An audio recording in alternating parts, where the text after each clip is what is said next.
This is the Board of Selectmen's meeting of April 6th, 2021 at 6 p.m. Please ask if anybody is recording this meeting and announce that LakeCAM cable is taping the meeting as well. In accordance with the governor's order suspending certain provisions of the open meeting law, general law, chapter 30A, section 20 relating to the 2020 COVID-19 emergency outbreak, the April 6th, 2021 public meeting of the Board of Selectmen shall be physically closed to the public to avoid group congregation.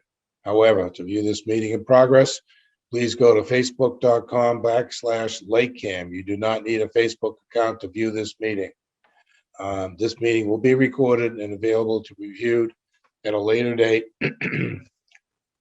at LakeCAM.tv. Okay, as a preliminary matter, my name is Rich LaCamera. I'm the chairman of the Board of Selectmen. Permit me to confirm that all members, staff, and anticipated on the agenda are present. Members of the Board of Selectmen, when I call your name, please respond in the affirmative. Leah Fabian. Present. Newly elected selectman as of yesterday, Lorraine Carboni. Yeah. Okay. The staff that's present is Tracy Craig McGee, executive assistant. Present. And bear with me for a minute. We have Rodney Dixon from the Open Space, the Master Implementation Committee. We have, thank you. We have Rita Garrett from the Master Plan Implementation Committee. We have Barbara Mankowski from the Planning Board. We have, I think that's it from our group. I didn't miss anybody that I can see.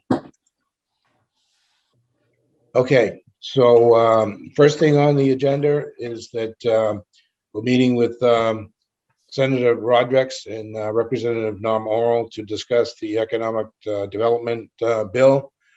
And good evening, Senator Rodrick. Thank you for coming and setting up this meeting. And we have Representative Norm Oral that's on the meeting as well. And we have Karen Almeida, Chief of Staff from the Senator's office. And we have Caitlin Rowley from an aide from the Senator's office. I believe I got everybody. Okay. All right. So what this meeting was about that Senator Rodrick wanted to set up, with the town was that there was a major economic development bill that was passed this past February. And actually under the request of Selectman Day, he wanted to hold this meeting so he understood about the bill itself, and he had submitted a request for $100,000 for to improve our fiber optic networks, and so we wanted to talk about that as well. So the senator, we tried to do it earlier, but there was no way we could arrange it because of his schedule. So that's why we're here this evening. So I guess the first thing we do is introduce Senator Rodrick, and I guess maybe he can give an overview of the economic development bill. And the goal here is for us to ask any questions or any concerns that we may have. Certainly. Thank you. Thank you, Richard. And hello, everyone. Good evening. Hello, Rep. Nice to see you. And Karen Almeida, my Chief of Staff, and Caitlin Rowley. Caitlin, are you at home in Lakeville? Yeah, she is. So Caitlin's a young lady from Lakeville, and she's an amazing staff member. She's my district director. So I always say she keeps me out of trouble in the district while I'm getting into trouble at the State House all the time. But yeah, we did. Select Board Member Day did reach out a while ago, and we were successful in including $100,000 in the economic development bond bill for broadband IT infrastructure upgrades. So we're ready to getting something included in a bond bill is just the first of many steps to actually getting the money. It's a very important step because no monies can be bonded unless the legislature authorizes it. But just because we authorize it does not mean the governor and the chief executive office are actually going to appropriate it and spend it. So, and to be honest with you, for $100,000, we're probably not going to even have to access the bond authorization because it's a lot of money, but we have a $46 billion budget. That's a percentage of a rounding error in budgets, right? So, but what this does is put a stake in the ground, and it explicitly states that it's important to Rep. Oral and myself. It's important to the local elected officials, the local communities.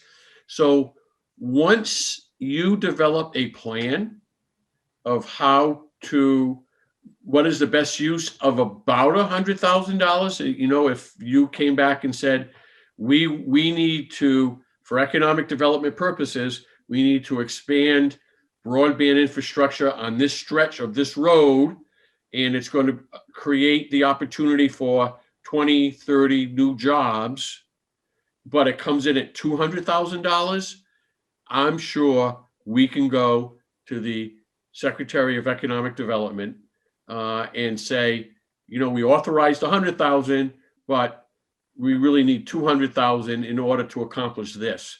So that's really the message on that front is, ask if you have a plan. Do you know where you could spend this money, where you would spend this money, where it would be the best investment, the greatest return on the investment? This administration Governor Baker is very data driven. Okay. We know that through the rollout of the vaccines. We know that, right? Governor Baker looks at data, and he always says dollars follow data. So, and the data that he looks at for investment in this type is jobs.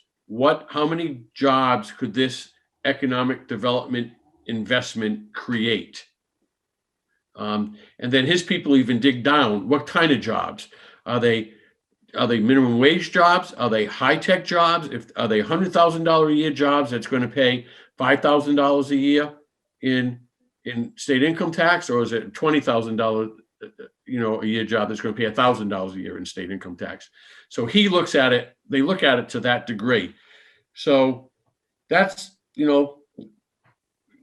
there are a couple other things I'd like to talk about with the townsfolk, and maybe do you want to stop Please here? do, because we have members of the master plan, implementation committee here, and we also have a member of the planning board, and I think it's a good idea to understand, the huge commitment to this economic, development plan overall, bill overall.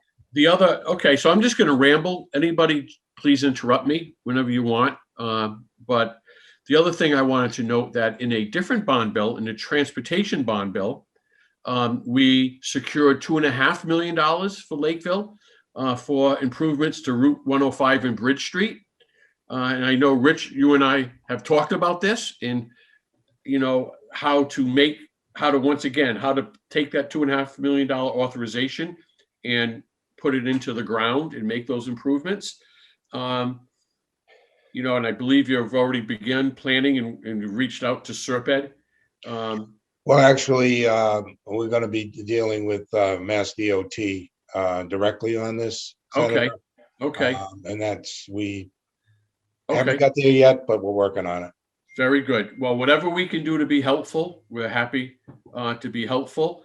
And we'd love to see the improvements made to that intersection. There was also monies authorized in prior bond bills. I forget what years they were, but I believe the authorizations are still available, because bond authorizations are generally good for 5 years. And that's for improvements up to and around the old Lakeville Hospital property. Keep in mind that we cannot, our Constitution forbids us from improving private property. So we could not spend any money on private property, but we can spend money on public property, especially when it comes to infrastructure, water, sewer, broadband, traffic, safety, mitigation, all that stuff. We can do that, which is why oftentimes communities actually buy contaminated property. People will say, why did Fall River buy that contaminated site? Because Fall River is a municipality and it's eligible for state and federal grants and loans and support. So they would buy it, clean it up to, through the 21E program, get a sign off by the Attorney General, a covenant not to sue. So they clean it up to a certain degree where it ends liability, and then they turn around and market it and sell it and put it back into commercial use. Senator, just so you know, that was in the LakeCAM bill in 2018. Okay. And it was $1 million, just so you know. Yep. So, we're always here to help both Norman and prior to him, Keiko. We're always, we're ears and we want to hear what you have to say and what's important to you. And we're happy to help wherever we can. And the last thing I'll just mention is that it is budget time, that we operate on concurrent fiscal years with our local communities. That can cause problems sometimes. Our fiscal year, just like yours, starts July 1. And the difference is you, and not just Lakeville, every community is very reliant on state aid. So I, along with my colleague in the House chair of the Committee on Ways and Means, Representative Michaelwitz, who works with Rep. Oral, we are working on trying to reach a local aid agreement. It's always our goal, not always accomplished. We don't always accomplish that goal, but we are hoping to reach an agreement on local aid so that our communities will have certainty on what to expect, certainty to go to town meetings with, and operate and prepare your own fiscal budgets. And the two biggest line items in local aid, one is called UGA, Unrestricted General Government Aid. Used to be called lottery aid in the old days when I was a member of the Finance Committee decades ago, because all the proceeds from the Massachusetts State Lottery goes to local aid. However, we supplement that to a great degree now. That's generally a non-controversial line item. We in the legislature generally agree with what the governor proposes, and the governor's proposed method is that whatever we forecast in increased revenue will be what the other line item increases by the same percentage. So we are forecasting for fiscal year 22, a 3.5% revenue growth over fiscal year 21. So other line item will increase by 3.5%. I don't have Lakeville's numbers, but whatever it was last year, count on a 3.5% increase for this year for unrestricted government aid. The other big local aid investment by the state is so-called Chapter 70, which goes to our local school districts. The legislature passed in 2020 what's called the Student Opportunity Act. We call it SOA, but it's a new $1.5 billion investment in K through 12 education, Chapter 70, that was scheduled to begin last year in fiscal year 21. And it's a 7-year roll-in of increased investments in Chapter 70. We had to put our finger on the pause button last year, much to our chagrin, but the pandemic caused too much uncertainty for us to commit to that level of increased funding for Chapter 70. What we did do last year is we level funded every community plus inflation. So we did, it was about a $31 million increase in Chapter 70 statewide. But this year, and again, this is what's being discussed and negotiated between myself and Chairman Mikowitz, is how do we take our finger off the pause button? How aggressively, we've committed to fund the Student Opportunity Act, and we're going to, but just how aggressively can we fund the Student Opportunity Act this year? And the pandemic also caused another anomaly. Chapter 70 is a per pupil. It's based on a per pupil basis, and there's different, and the funding is dictated by certain details of that per pupil. If they're low income, if they speak English as a second language, that's all factored into the per pupil rates. Their grade levels, K through 12, actually K through 3 is different from 3 through 8, is different from middle school, is different from high school, right?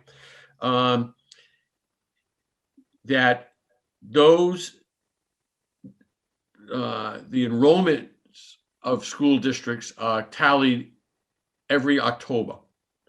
Last October, because so many parents decided not to send their kids to school, to homeschool their kids, many parents chose to send their kids to schools that were operating full in-house schooling, like Catholic schools, parochial schools.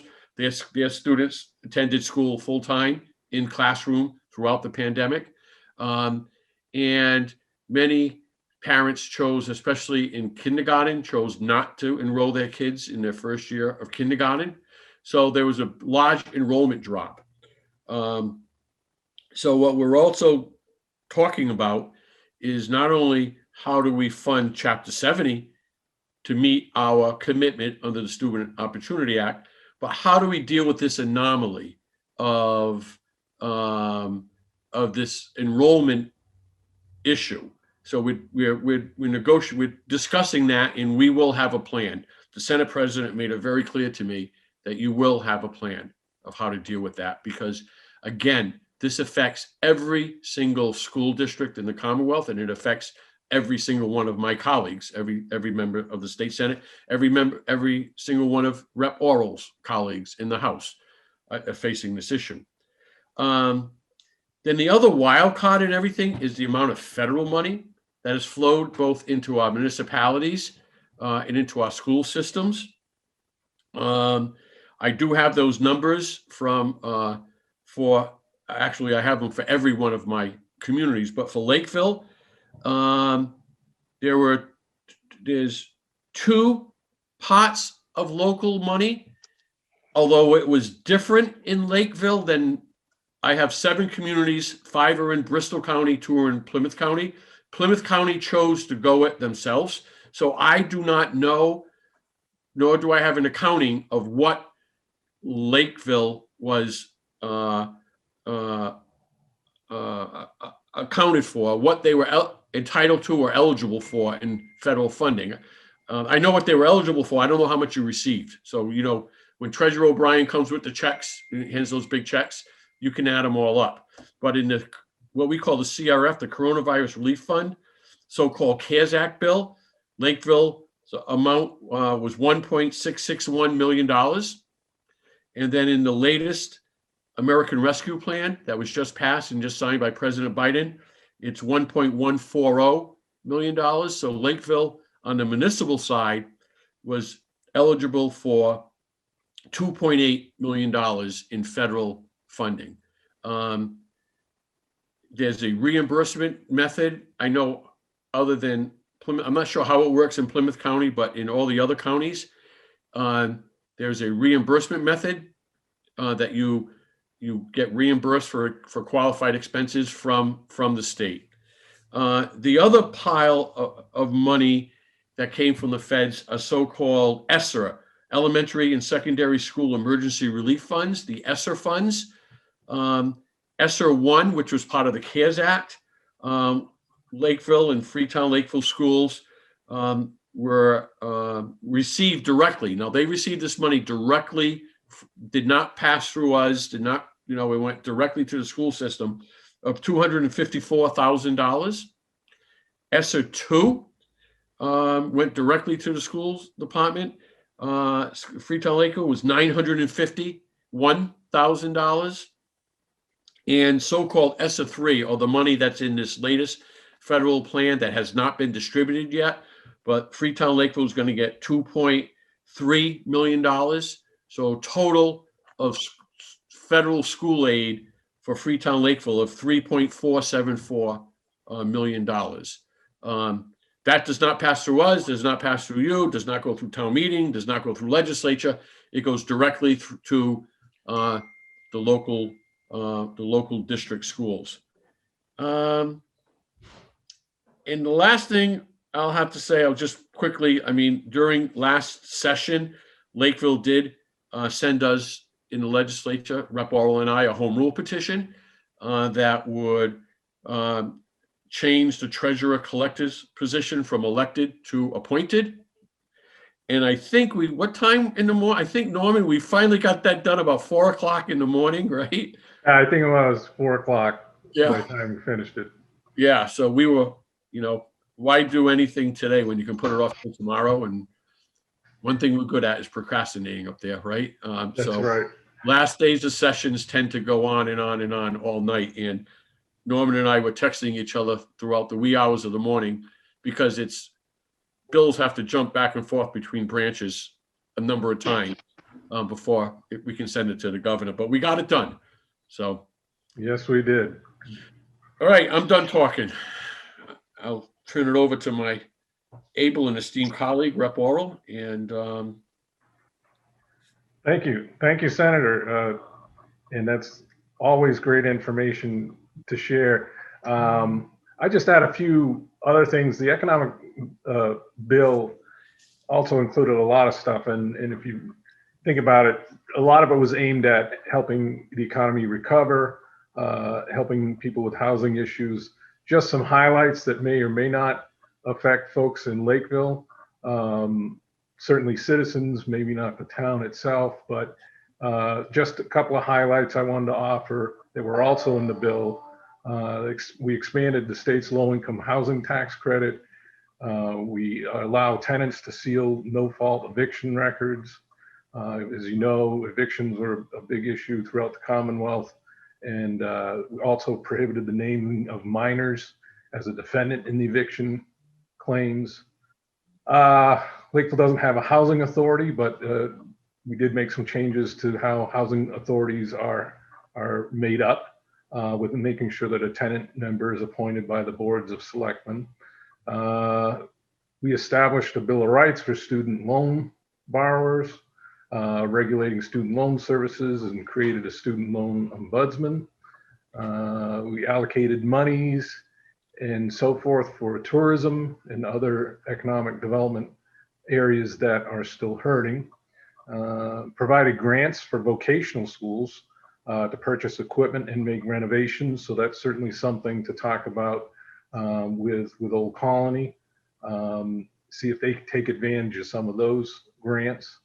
And then probably one of the big things that you're already aware of is promoting the creation of family-friendly multi-unit housing within half a mile of MBTA stations.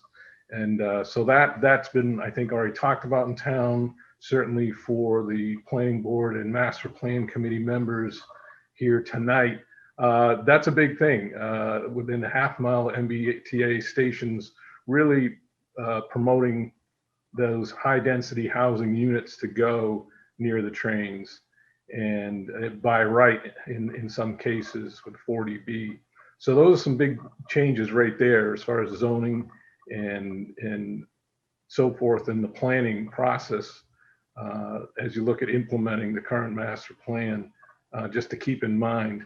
And again, the goal was, and it also allows towns to lower the threshold to pass zoning changes that deal with promoting housing, not all zoning changes, but how zoning changes that include housing or promote housing. Those can be lowered at town meeting from a 2/3 vote to a majority vote. Again, another pretty big issue where a lot of zoning changes have not made the 2/3 threshold in the past, may come up and may pass with the simple majority. So those are some fairly big things as you look forward to. Those are just some of the highlights. I think the MMA has put out some information on the economic development and housing bill just for towns to help. I definitely point folks to those. They're very good at taking our intents in legislation and putting them into real world, what it means for you in the towns, better many times than we can. They really get what you guys are facing on a day-to-day basis. And we always are looking for feedback because a lot of these policy issues that we take on get wrapped up into these major omnibus type bills where we cover a lot of things, not just, bond issues, but also, policy issues as well. So just keeping what I enjoy from you folks is keeping a good, as the senator said, line of communications to let us know how things are working, where you see improvements that we can make in the legislature to make sure we're meeting your needs, not just pushing down new legislation on you. So I enjoy any questions you have about that bill or anything else. And that's all I got. Okay, first of all, does any members of the Board of Selectmen have any questions for Senator Rodrick or Rep. Laurel? I have no questions, but I actually think it was a great explanation, not just for us, but for all the folks in Lakeville. I really appreciate the meeting tonight so we could get that explanation. And I know we talk a lot, but it's nice to know that, what we're saying that we need in the local is definitely being heard by, the senator and the representative that are, that are representing us. So it's a good working relationship, and I really appreciate everyone's efforts. Thank you. Lorraine, I just have a quick question. Senator Rodrick, you had mentioned 1.14 million in the federal funding, and I didn't quite catch what that money was under what.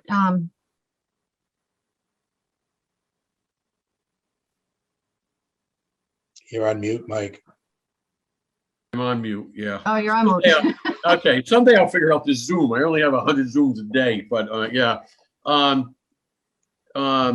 The 1.14 is called the Local Stability Fund. That's part of the ARP, the American Recovery Plan, the latest package that was just signed by the president. We were told from our friends in DC that don't even expect the guardrails or the parameters or the details of exactly how you can spend that money to come anytime before mid to end of May. Okay, so it's, don't spend that money yet. Okay. However, I can tell you what I've had many discussions with some of your peers in other communities is that there are some things that you expressly cannot spend that money on. And we, by the way, on the state level, we're getting a hunk of money directly from the feds to the tune of about $4.5 billion. Okay. You're getting 1.1 million. We're getting like 4.5 billion on the state level. The first thing that came in my mind, as a finance committee guy, is let's pay off a year of the unfunded pension liability, right? It'll pay, yes, it'll probably take about 3 or 4, probably take most of that money, but a $3 billion investment now is going to save us $15 billion in 2035, right? But expressly in the bill, you cannot use this money to pay or expend any money on public pensions plans. That was part of the whole narrative coming out of DC of, red states bailing out failed pension systems of blue states. first of all, let me tell you, our pension system in Massachusetts is not failed at all. It is stable. It is rock solid, but it's expensive. Okay. But one thing that's expressly you can spend this money on is infrastructure improvements, water, sewer, and broadband. Keep that in mind. Water, sewer, broadband. Now, how much water, sewer, or broadband can you get for 1.14 million? Probably quite a bit, but not, to be honest with you, anything real big, right? But discussions I've been having with other municipalities, and we should have it with Lakeville also, is keep in mind that coming down the pike by this fall, there's going to be another major infrastructure bill. The president announced it last week in Pennsylvania. He's looking at a $4 trillion, I don't even know how many zeros that is, but a $4 trillion infrastructure investment. That's going to go to water, sewer, broadband, transportation, climate change mitigation. The intention of that is to put people to work, because nothing puts people to work like investments in infrastructure, right? You need to buy a lot of equipment, backhoes, dump trucks, bulldozers and stuff. People have to make that equipment. People have to operate that equipment, laborers, and it makes capital improvements.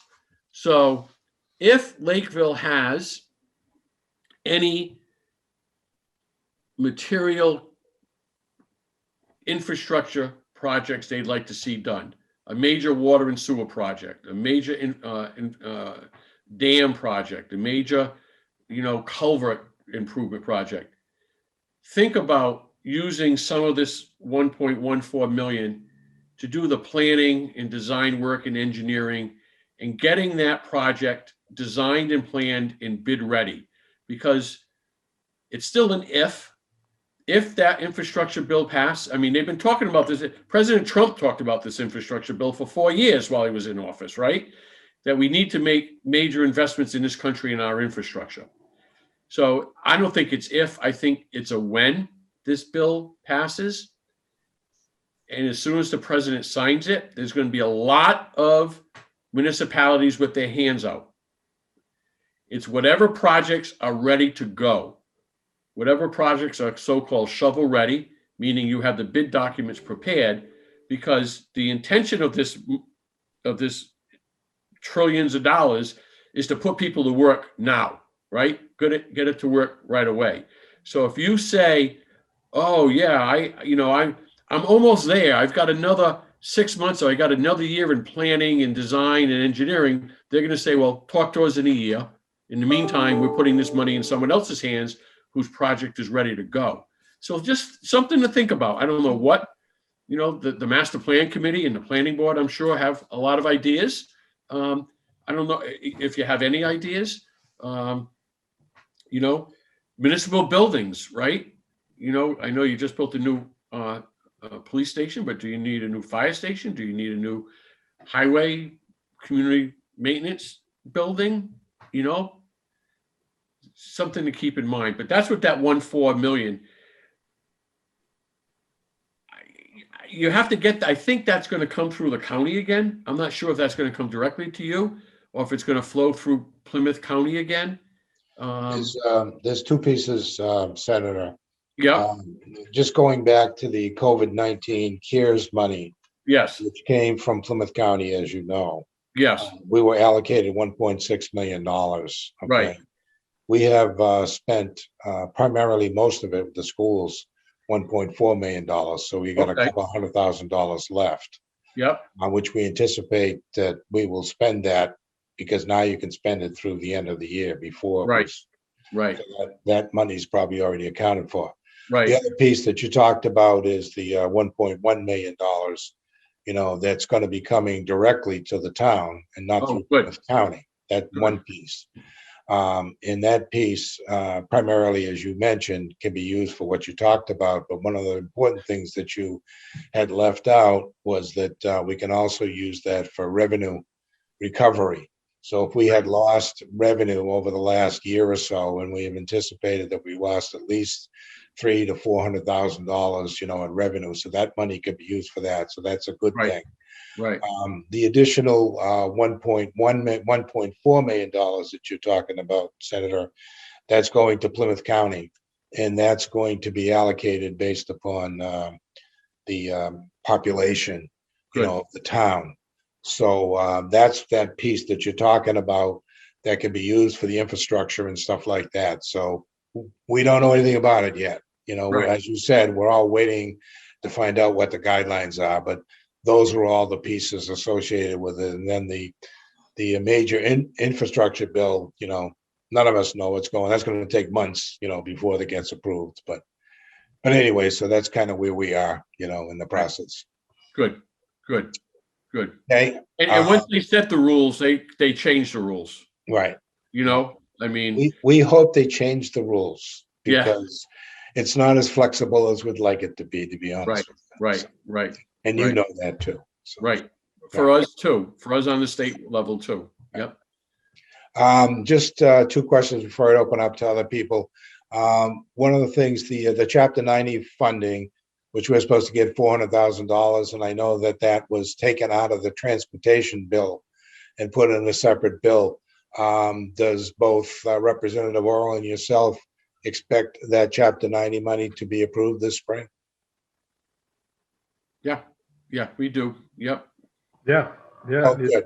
Okay, good. We were hoping to do it in the transportation bill, as we said last fall, so that you'd have the money in the bank now, so Right. that you begin your projects in the spring, rather than not getting the money till the summer when half your construction season is over. Right. But it didn't happen. Okay, I just want to make sure you get. I just want to make sure it gets funded. That's all. Yeah. No, it will. It will. We've it's been through the transportation committee for hearing. So it should be forthcoming out of that committee. Then I believe next up might be bonding committee. Yeah. And then we'll get through the steps, and then hopefully by the end of spring, we'll have it ready to tee up for a vote.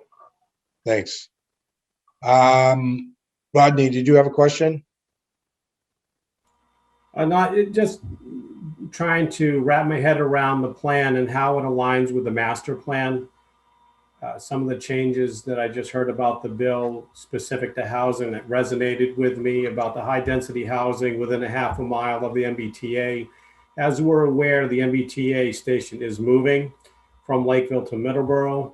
So that will be, is the high density housing going to be concentrated closer to where it is now, near the current MBTA station? That's a kind of a concern that I have. I know in regards to housing overall, the growth of Lakeville, mitigating growth, of course, managing growth. I just want to make sure that this new plan that the senator and the representative spoke about aligns with the master plan's housing portion and our own economic development. As we were participating in this meeting, I was looking over the economic development plans, the goals. We have 3 of them, and trying to figure out where the monies that have been mentioned could possibly be spent. And maybe 2 out of the 3, because I know one was in regards to private property, cannot go to private property. And our economic development goal 1 was to focus on redevelopment opportunities at the former state hospital. So, that's kind of what's going in my head right now, Rich. Yeah. Okay. How does it align with the master plan? All right. Thank you. And by the way, Rodney is the chairman of the Master Plan Implementation Committee. I'm sorry. Just a comment on that. Sure. No, we cannot spend state money improving private property, right? You can understand why. It makes sense. But we can spend state money improving the public property and the public infrastructure up to and around that property to make that property more marketable, so there is stuff that can happen. I think water and sewer is an issue, right, on that property? No, it's not. There's No, no water. sir. Well, there is water and sewer on that property? There's water there, but they're gonna be putting in a septic system. That's what I mean. So a septic system limits your, Right, right, yeah. limits your development opportunities Right. as opposed to a public sewer system, right? Yes. So, but we, maybe on a separate meeting, if you'd want, I could schedule meeting with the master plan committee and with my budget and policy guy, Jeremy. Many of you might know Jeremy Spittle. He's been with me for a dozen years. That we could sit down and brainstorm of how we can access some of the resources in this current economic development bill, or there's going to be more. I mean, they happen. I mean, these happen all the time, and you have to stop planning now for them. But Right, and I appreciate that. I will take you up on that offer, and the procedural way to get in touch with you to get that scheduled, we'll reach out in Yep. the future. Yep. Thank you for the offer. And It'll But be as far as accepted. housing goes, I can tell you it is the mantra of this administration, Governor Baker's administration, is housing units, creating units, supply and demand, increasing the supply of housing. And he is hell-bent on it. And so that's the metrics, the data that he's looking at is the number of units being constructed. So that's where I understand that, and I would like to talk, at the next opportunity when you have the opportunity to sit with our master plan implementation committee. Sure. Get a better flavor for what it is that we're talking about. But we've been working on this plan for many, many years, and over, the highest tax base here in Lakeville, I'm sure you're aware, is residential. So we're trying to balance the growth, of course, and with residential and business. But the high density just is counter to most of my time on the committee. I've been on the committee for 14 years. Yep. So, and I grew up here. Yep. So, I understand Governor Baker's data-driven decisions, Right. but those might be counter to what we as a town Right. have come up with the plan. Right. Yep. I understand. Believe me. And I will advocate strongly on the voices of the citizens of Lakeville. They've charged us with the plan. Yep. And so it's our job to implement this plan. And I think it would be a pretty difficult pill to swallow if Governor Baker's plan trumped the Lakeville master plan. Well, keep in mind that he cannot trump the master plan. Massachusetts is annually home rule. All your zoning changes is going to flow. We cannot implement zoning changes. And as much as he tries, and remember of the communities I represent, besides Lakeville, it's Westport, Somerset, they're suburban communities. So they understand the impacts of high density housing. They're all in the same boat, in the same position you are. Yeah. But it's, we, as long as we keep our good old Yankee town meetings, we're going to be in good shape. Yep. Agreed. And Thank you. just to answer your question, Rodney, on the new station or the station moving. I mean, I'm not exactly sure how that would affect it. I think it might matter on when a project came forward. If it came forward while the current station is open, I think that's where your half mile would be drawn from. If it came forward after the station is moved, maybe that changes, or maybe it doesn't, because the T is going to maintain a presence at the Lakeville station, if nothing else, for Cape access to the Cape Flyer and the Cape Cod line for now. Yeah. So it's it's a bit unclear, but I think you can plan on it for a while anyway, drawing a half mile from the current station, which currently is what's been happening in Lakeville. It does have the 40S and 40R districts set up there, so that at least there is a little bit coming back from the state for offsetting the costs that come along with those housing. It'll be interesting, as currently there's only been 2 communities taking advantage of those funds. Thankfully, the senator and the rest of us keep funding those programs in the budget so that the money should be there again for Lakeville this year. The question is, when more communities jump into that program, we're gonna have to keep an eye on those budget items so that it doesn't become the same total amount watered down by 3 or 4 versus the 2 communities now. Right.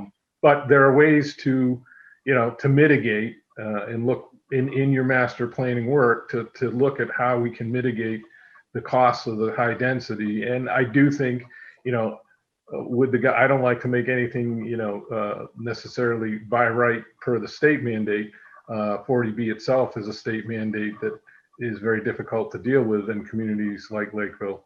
But in looking at implementing it, the idea of keeping it close to train stations is that potentially it would allow people to walk to the commuter station to go to work and not put as many cars on the streets as if we were doing our standard zone residential and spread out all over town. So, those are some of the thoughts that go behind those policy decisions. It's tough to handle one way or another, but just as background, those are some of the thoughts. I appreciate that education. Thank you. Rita Garbutt from the Master Plan Implementation Committee. Do you have any questions? I just had one question about the $100,000 fiber optic network improvements. Do we have a plan? We do. Okay. Brian Day has put a plan together as to what that makeup would be.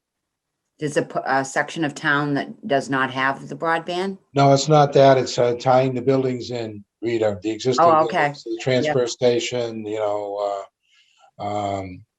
was like 3 or 4 places that we needed to do that. Okay. And we've been trying to do that forever. Are you all set, Rita? Yes. Okay. Barbara Minkowski from the Planning Board. Did you have any questions, Barbara?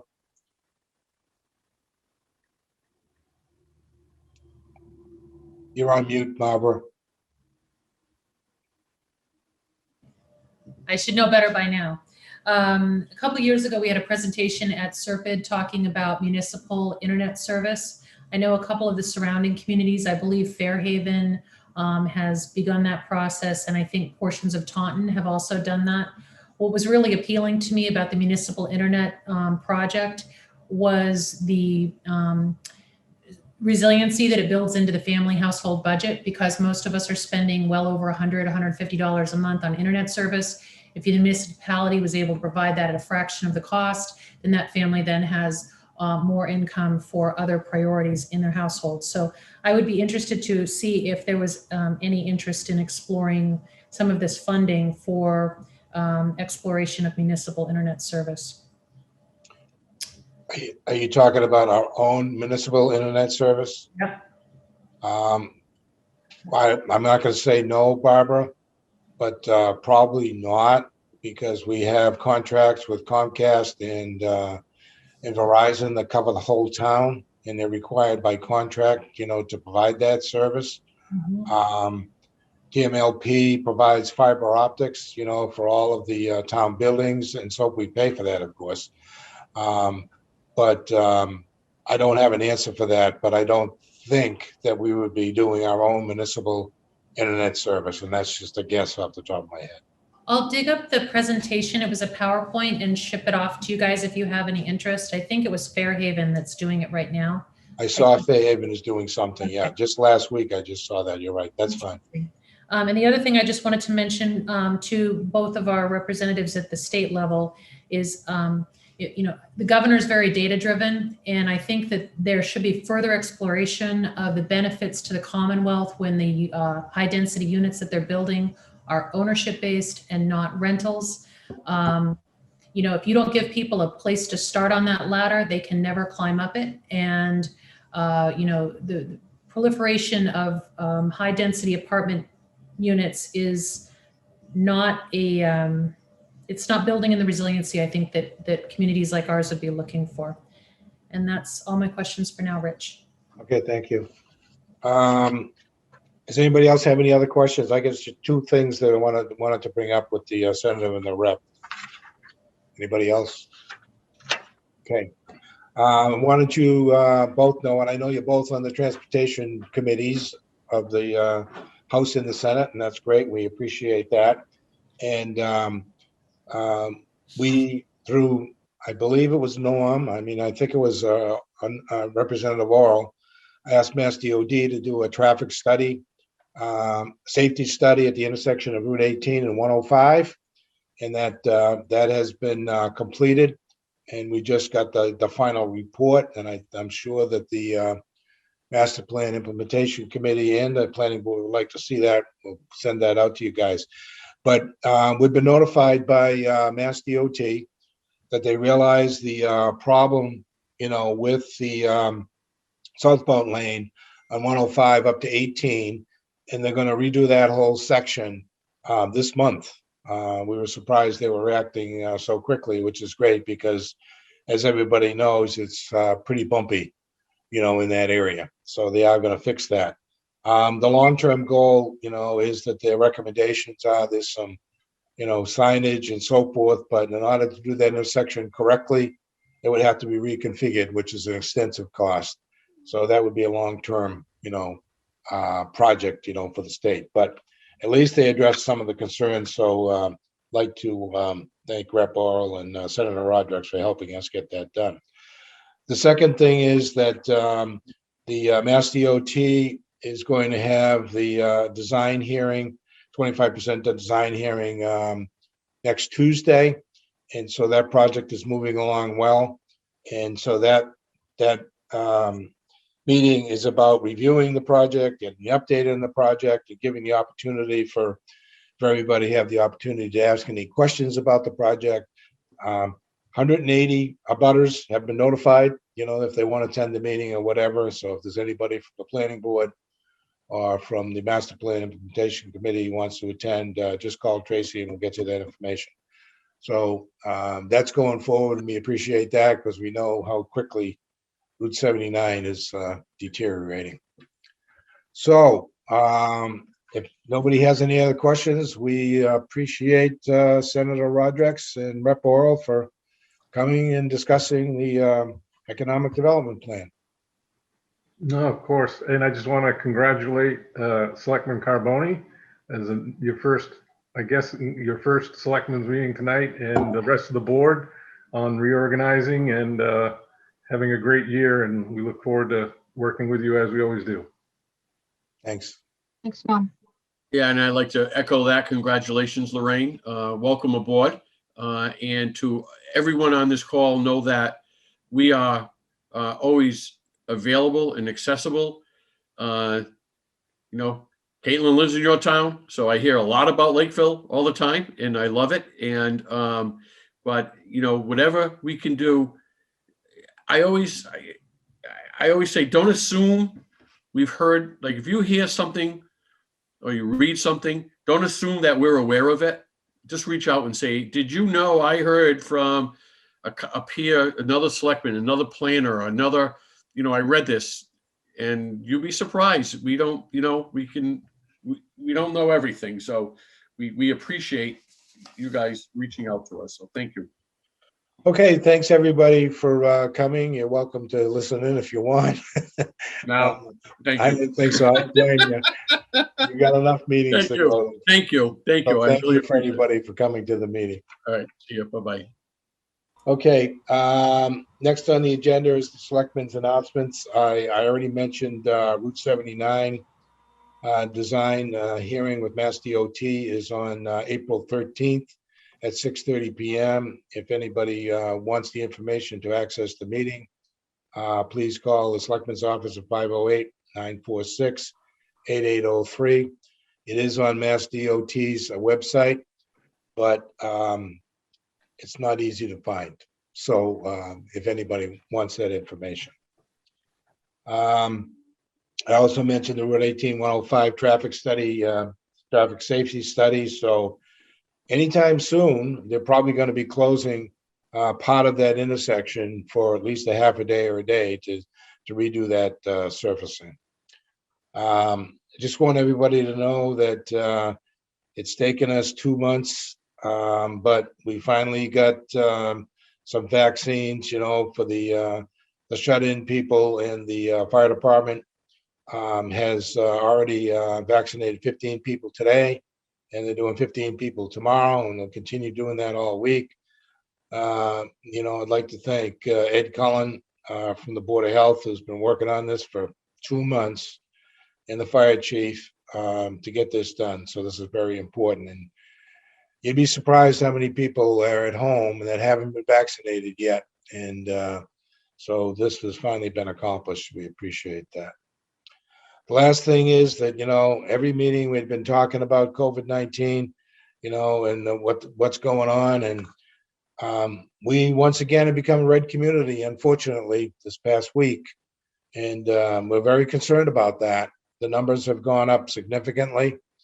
And we have to make sure that we continue, making sure that we're practicing, the masks and the washing your hands and gatherings and so forth. And so we have 56 active cases, at the moment, which is up 25% from the previous week. So we should be concerned, and we need to make sure that we continue to do what we're supposed to be doing. And I don't know if you heard the president was on this afternoon, talking about the vaccines and saying similar things I just said. So it's really important. Okay.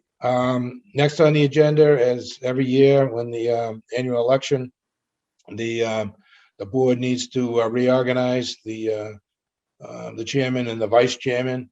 So I will entertain a motion to appoint a new chairman. I'll nominate Leah Fabian. Okay, I'll step down and second that. Any discussion? All those in favor? Lorraine, I. Baby and I. LaCAM, aye. We need an intended motion to appoint a vice chairman. I'll make a motion that we appoint Rich LaCamera as the vice chair. I'll second. Any discussion? All those in favor? Lorraine, I. Baby and I. LaCAM, aye. Okay, thank you. Okay, Leah, you're in charge. Gee, thanks.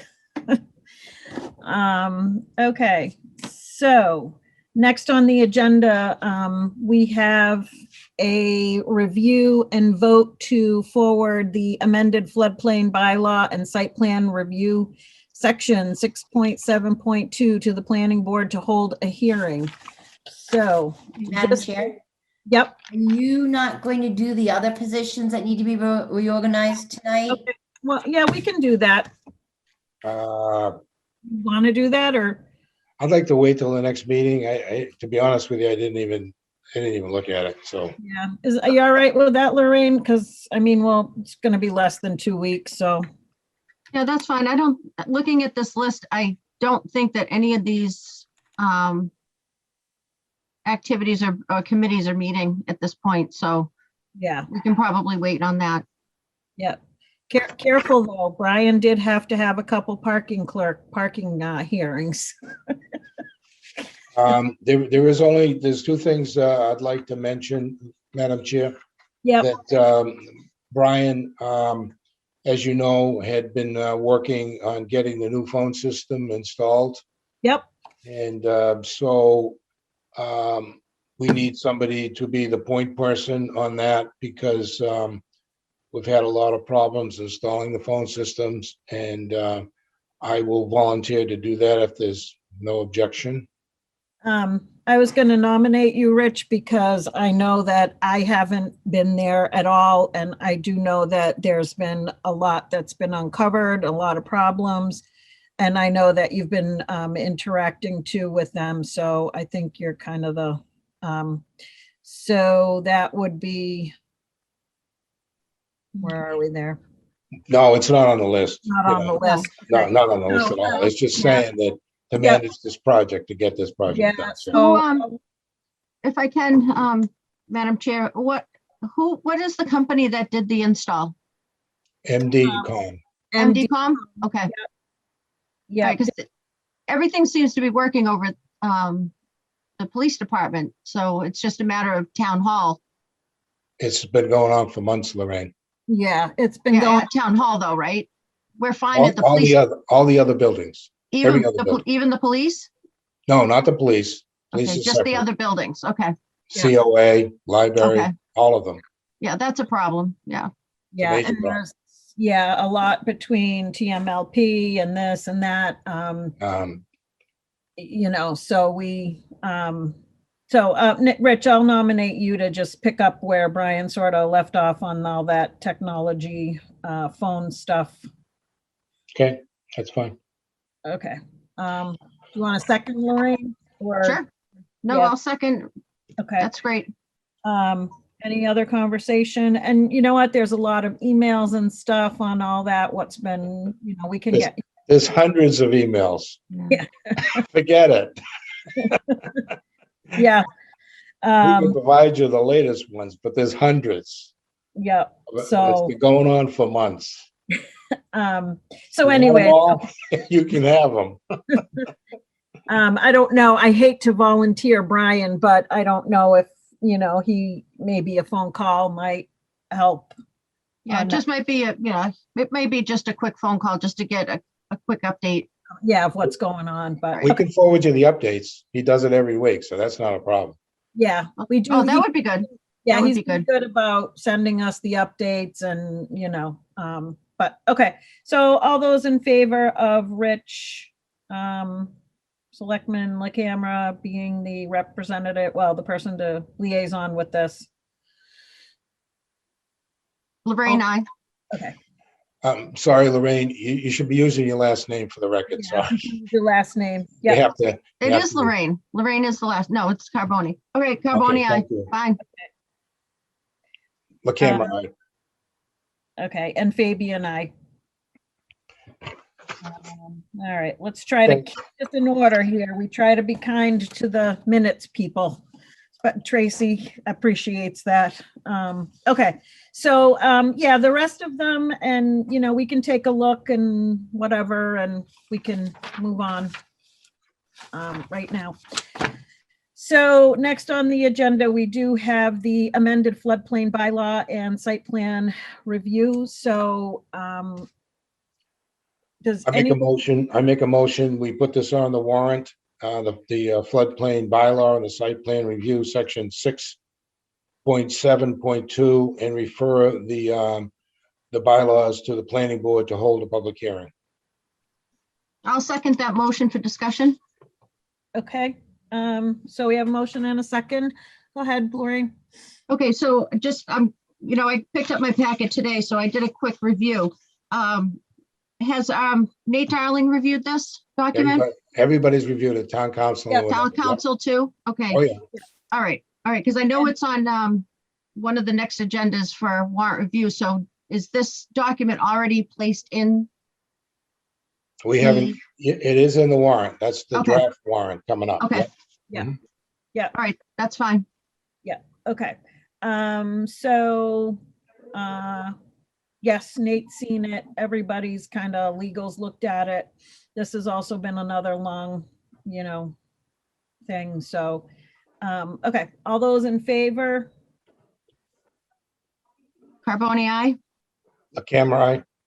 Fabian, aye. And All right. just because May 10th is right around the corner for us, I know that there's some postings that have to be done with the planning board.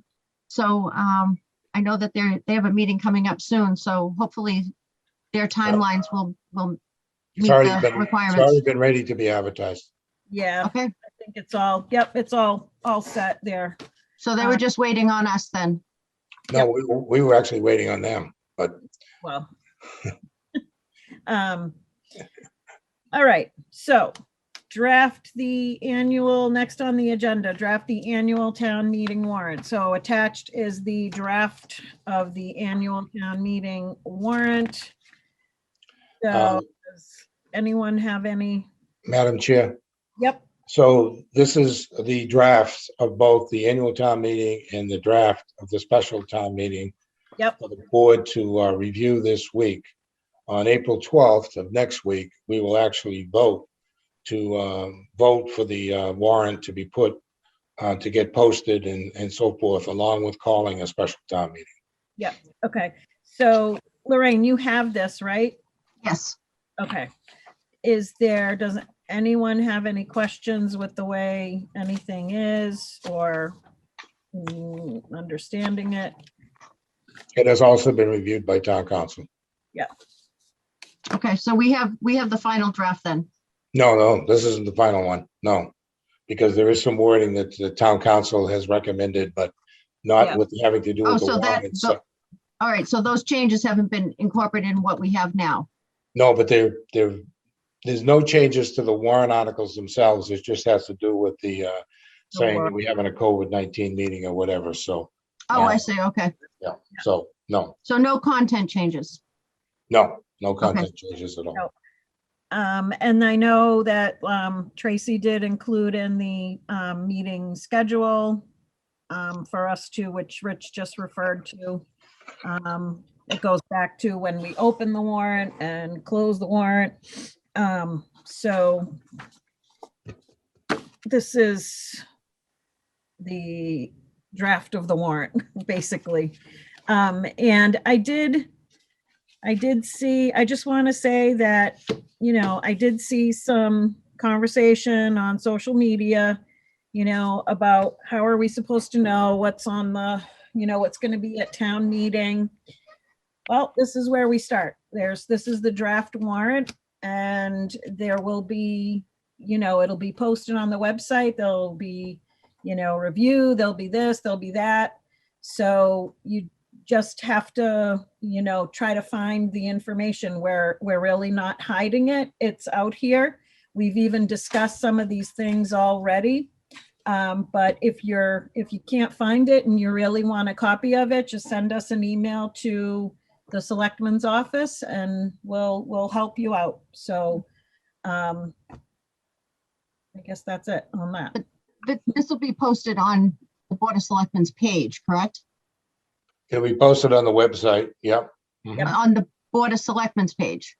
It'll be actually posted really on the town clerk's page, but we can post it on the selectmen's page as well. Selectman's page too. Yeah. Yeah. I mean, just try to minimize, folks trying to navigate. If they know that information comes out of this committee, if they go right to our webpage, everything should be there.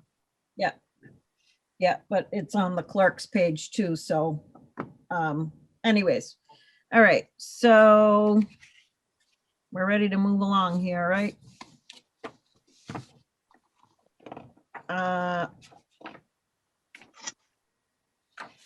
So old business. So Selectman LaCAM is still our representative on the budget. So the FY22 budget, I think you got your budget book today too, correct? I did. Mhm. Okay. Oh, excuse me, Madam Chair. No, I was just gonna say that there haven't been a ton of changes to what's in that book. But I don't know, Rich, if you want to just give us a little bit of an update there. Well, there will be some updates, for the budget book as normal. But one of the problems we have is that the town side of the budgets is 100% done.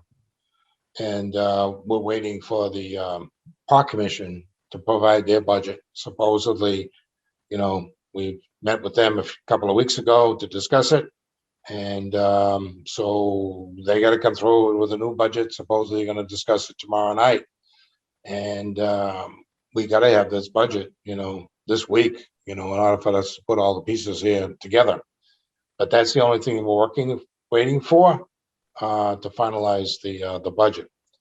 As far as the capital plan is concerned, as you know, Madam Chair, we made some modifications to the capital plan because of the Park Commission, because they didn't know what they needed to do and they didn't have any information for 2 projects. So those projects have been deleted out of the capital plan at this point, because we can't approve something that we don't have information for. The second thing is the capital expenditure committee is meeting on Thursday night at 7 o'clock, to review the plan and vote on the plan. Yep. So I just want to remind folks that we did, so the Capital Expenditure Committee hadn't really been operating for, a few years. So we put the Capital Expenditure Committee back. We appointed folks to it last year. We did get a couple of meetings in with them before COVID hit. Of course, when COVID hit, we were all just trying to get everything done. But this year, we're hoping that, we can get back to the practice of having the Capital Expenditures Committee take a good look at everything for us as well.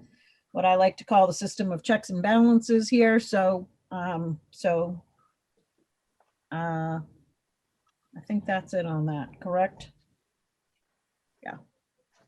Yep. So we'll hear from them after Thursday, correct? Yes. Okay. All right. Anything on that one, Lorraine? Not at this time. I'll get a little acclimated, but I know after watching the department head meetings, I know that there was some, discussion about some line items. So, I can reach out to Todd just to get the, a current real time Okay. budget looks like. Okay. Everybody's gonna get one. That's why we're waiting for the park commission, so we don't have multiple versions of this budget to be out there. He has the budget, all done and ready to go with those changes that were discussed. And as soon as the park commission gives that, then we're gonna issue new releases. Oh, understood. Oh, I absolutely get that. But yeah, I'll just reach out to Todd. We'll be able to. Okay. All right. Last thing I have on my agenda is, well, does anyone else have any other old business or any other new business, actually? I'm all set. Okay. Well, I guess I don't have any old business yet. Maybe at the next meeting. Okay. So last chance here, any other business that may properly come before the meeting? So again, I just wanted to welcome Lorraine. Thanks, Leah. Selectman Carboni, familiar face. It's definitely, well, I mean, I know you were with us for a while when COVID started. It's definitely been a tricky year. It's kind of nice though, because this time last year we were stressing out about doing town meeting and, just making sure these processes that happen every year to make sure that the town keeps moving in a positive direction were, were a little anxiety provoking last year, but hopefully this year we're back on we have our town meeting scheduled and we're going to hopefully be back on track, which is good. I think it was scary last year, but it's a little less scary and much calmer planning for 2022 than it was for 2021. So I'm hoping that it'll be a good year for us. We're not done with this year yet, but we do have town meeting coming up, and I encourage as many people as possible to come to town meeting. I've always said this, I posted on my personal Facebook page, even before I was an assessor 5-6 years ago, that at town meeting, one person can make a difference. So I encourage folks to come to town meeting. You might just like it and want to keep coming. I mean, we get the opportunity to govern ourselves. And I think that's, like I think the senator referred to that too. As long as we have town meeting, we can, we have a lot of control over what goes on in our town. So I encourage everyone to try to come out that night and join us. No, it's a good message, Leah. So that's it. Well, I just want to say that I'm happy to, or I'm looking forward to working with the both of you in this capacity. We've got a lot of things happening, coming down, Route 79, South Coast Rail. That's some major impacts to Lakeville. So I think collectively, we might be able to get some good things done. Yep, I agree. Rich, anything from you? I'll make a motion to adjourn. No, not before I get to say, I appreciate that, you put your experience and, everything forward for the town last year, and you know, I was very new to be the chair, and I've appreciated having the opportunity to learn from you. But I do appreciate, you know, the fact that you've put in so much time in the selectman's office and keeping the town moving in a forward direction. Brian Day did a ton of work. I think you both did more work than I did. I know there's no way I could compare to the amount of work that the two of you did, but your leadership is very much appreciated, and I will always feel that way. So I will always be glad that you stepped up to help out and get us through a pandemic and everything else. So much appreciation. Thank you. I appreciate that. Yep. All right. I'll entertain a motion to adjourn. So moved. Second, All those in favor? Carboni, aye? the camera eye. Baby and I. Thank you, everyone. Thank you, LakeCAM. Thank you.